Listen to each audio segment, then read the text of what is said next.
like the road to wellness, and there's been a bunch of plans that have come out from the CSA that I can't even keep them straight anymore. Like how many press conferences I've been to where I've looked at these shiny pamphlets and gone, okay, well this time we're going to get it right. But for sure, it's been about 5 years now, 6 years now since LTPD came out, and we started to see things like League One Ontario, which is entering its fourth season now. The Ontario OPDL, which I believe is entering its third or fourth season now as well. We're starting to see the OPDL almost get to the point where it's going to link with League One Ontario, which has been a big part of the Ontario pathway.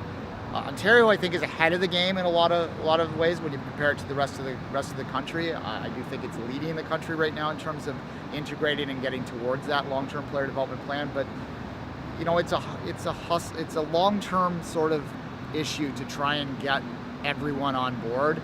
And the Canadian Premier League is probably part of that plan. If you can convince and show people that there is a top of the pyramid that they can aspire to, then maybe some of those plans below start to make sense. And you've seen them, make a hire this year of Jason DeVos to be sort of a grassroots kind of communicator, for lack of a better way to put it, to teach and tell people why this stuff is happening. Because even though this plan's been out there for 4 or 5 years, you still hear people that resist it because they grab a hold of one aspect of it. In particular, they grab hold of the no score aspect of it, which they don't understand and they don't fully appreciate, and they have no nuance in when they talk about it. They just think that it's a bunch of soccer hippies wanted to throw a warm blanket around the kids to protect them from losing. It's not at all what the thing is about, but the fact that people think that is indicative of the fact that it hasn't been communicated very well.